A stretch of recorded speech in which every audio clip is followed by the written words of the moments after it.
everybody, and welcome back to the Blossom Review. How are you? Today we're talking about a unique and poignant series that breaks away from more conventional settings and storylines. We are talking about JTBC's Heavenly Ever After, which came to a close a couple of weeks ago. Heavenly Ever After is as comical as it's raw, guiding us through a journey that feels at the same time utopian and realistic. But more than exploring our curiosity as to what lies beyond the death, Heavenly Ever After is a masterfully crafted allegory about grief and a tender celebration of human bonds. First, if the show feels somehow familiar, you absolutely have a point. Heavenly Ever After comes from the same creative team as JTBC's The Light in Your Eyes from 2019. And I think we can say that Heavenly Ever After is actually a kind of spiritual sequel to The Light in Your Eyes for a couple of reasons. First, because both shows use the same kind of narrative structure to explore human nature. Of course, these two projects were designed with Hye-ja in mind, of course, and both shows are led by the same incredible trio, so Hye-ja, Han Ji-min, and Lee Jung-young. The greatest difference between the two shows, I believe, lies in tone. While The Light in Your Eyes is a much darker story, Heavenly Ever After is much more light-hearted and much brighter, both visually and narratively. But we are not here to talk about The Light in Your Eyes, we are here to talk about Heavenly Ever After. So here's a quick warning. I will definitely be spoiling you today, so if you haven't watched the show, skip to the last chapter of this video. Now, if you have watched the show, then follow me. Let's talk about Heavenly Ever After together. So Heavenly Ever After is a 12-episode fantasy dramedy that follows Lee Hye-suk, played by the great Hye-ja, an 80-year-old woman who lived a difficult yet fulfilling life alongside her husband. After she dies, she finds herself at the Heaven Admission Counseling Office or something like that.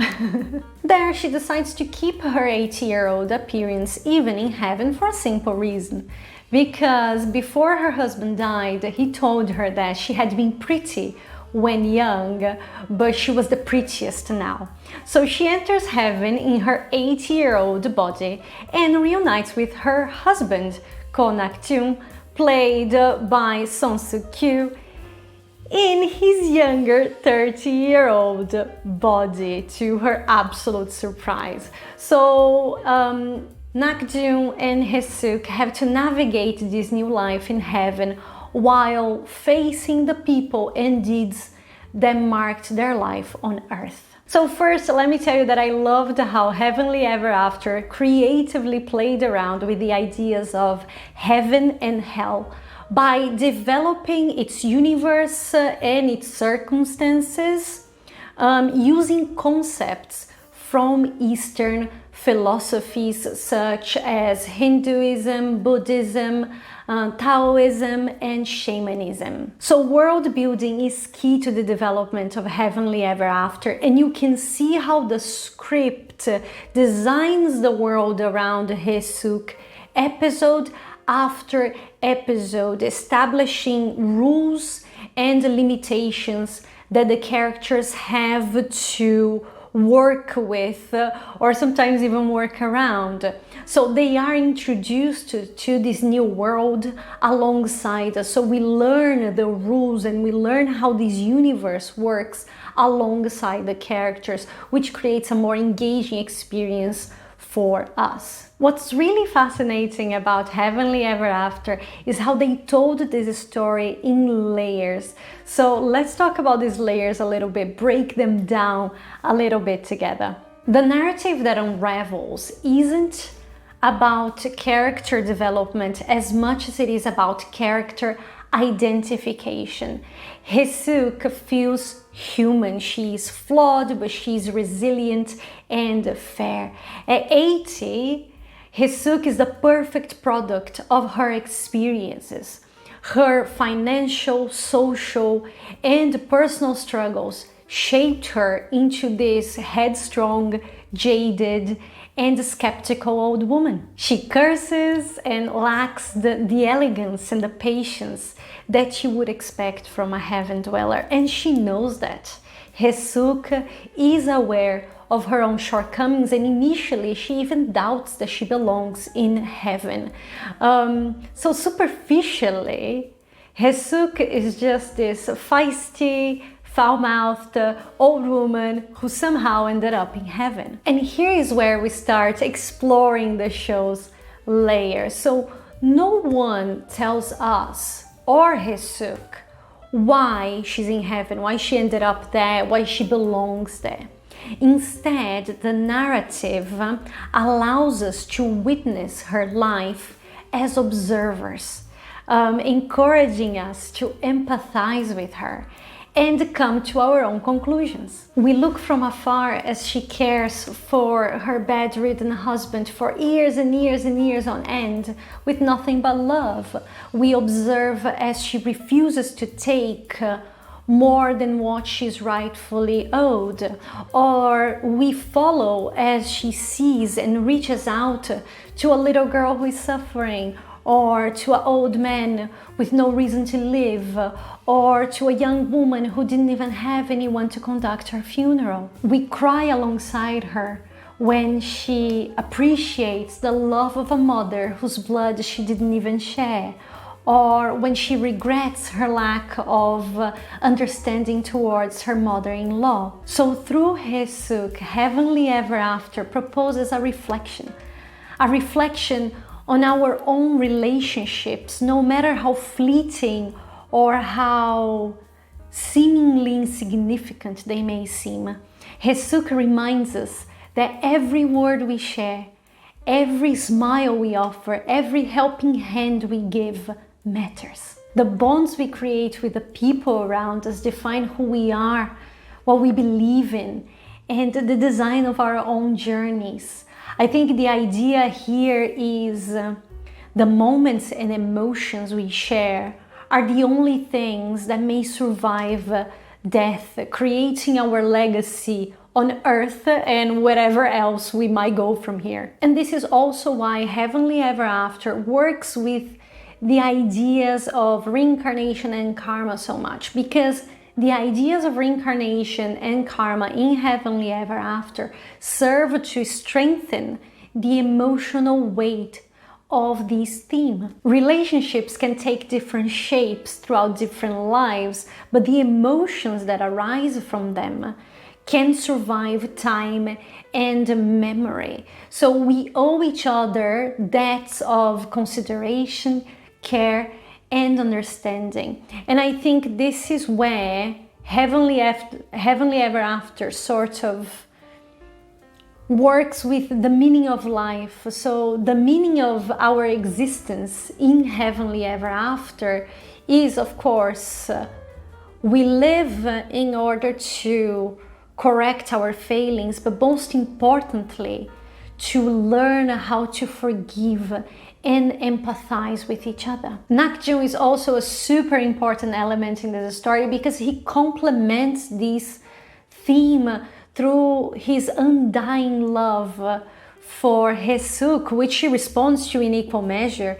Their relationship remains unbreakable through life and death, and is based on the utmost feeling of respect, gratitude, and thoughtfulness. The emotion that brings them together is so sincere, so selfless, and so profound that you can't really describe it, you can only illustrate it. So beyond the comedy and the difference in appearance that frustrates Hye-suk, their love comes to the surface with every gesture of care and concern, with every word of consolation that they share. So I think their relationship is something, is utopian, is something that is the kind of love that is just so rare and so pure, because it's something that is shown in such a delicate and subtle way. So it's beautiful to see Nak-jung and Hye-suk together, because their relationship is one of a kind. It's magical. It's just beautiful to watch how these two people love and care and cherish each other. But most importantly, their love boils underneath the series' main narrative arc, which is based on a splendidly executed allegory. And now we're getting to the good bit. So Mi, played by Han Ji-min, whom Nak-jung instinctively saves and Hye-suk naturally rejects, is the personification of Hye-suk's memories. Better yet, she's the personification of Hye-suk's grief and guilt that she couldn't process after the disappearance of her son. So a facet of her identity that was buried inside and frozen in time. It's actually fascinating to look back through Heavenly Ever After and see all those little details sprinkled throughout the entire series, effectively building this allegory for grief, guilt, and the process of self-forgiveness. On the one hand, Hye-suk can't help but detest So-mi as soon as she sees her, and she spends 10 episodes struggling to truly accept her. And even so, you see that Hye-suk does her best to show her some kind of kindness and understanding. On the other hand, So-mi, lost and orphan of an identity, first seeks love and then recognition and then forgiveness from Hye-suk. But as her identity becomes clearer, she then embodies the anger and hatred that were born from Hye-suk's guilt. Meanwhile, Hye-suk develops a gentle, amusing, and heartwarming bond with the pastor, played by the formidable Ryu Dok-hwan. The pastor seems to detest Hye-suk for no reason at all at first. So here's another little detail that Heavenly Ever After leaves behind for us. It's as if the pastor is naturally wired to reject Hye-suk. But Hye-suk's sincerity and kindness prompt the pastor to see beyond his anger and consolidate a connection, a profound connection that only a mother and her son could. Their relationship heals both of them and prepares Hye-suk and also the pastor for the narrative's climax. It is in the extraordinary episode 11 that Hye-suk finally confronts her guilt and grief. So first, Nak-jung realizes that there is a limit to how much you can protect a person. He realizes that he needs to let go and he needs to trust that Hye-suk is strong enough to overcome this pain. So even though he witnesses this process, Hye-suk is the one who sets it in motion. It is her motherly heart that naturally comes to the surface when she is about to say goodbye to her son, the pastor, once again. She's then able to see So-mi for who, or better yet, for what she really is. And then she's finally able to face her past. So in episode 11, Hye-suk literally suffocates at the hands of her own suffering, but she eventually forgives herself, letting go of the darkness that silently haunted her for decades and accepting her entire life for what it really was. Both So-mi and Hye-suk recognize that they are one and that neither of them deserves any blame.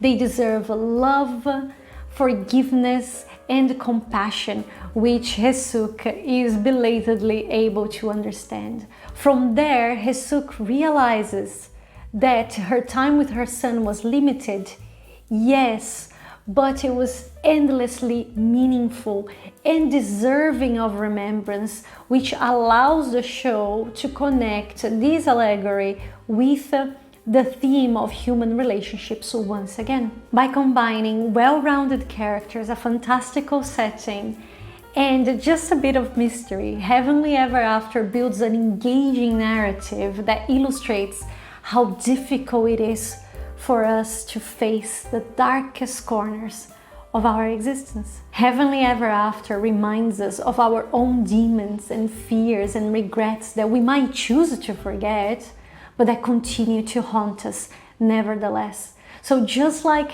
Suk is only by looking back at our younger selves and offering them the forgiveness and understanding that we deserve, that we are able to move forward and fully appreciate our existence, embracing both the joys and the heartbreaks. Happily Ever After skillfully blends tragedy and comedy, reflecting this daily balance of good and bad, laughter and tears that we face in our own lives. Humor is a key element at the core of this narrative, and it works not only because of the script, but also because of a cast of incredibly talented performers. Kim Hye-ja makes you love Suk, but at the same time, she drives you insane with her stubbornness.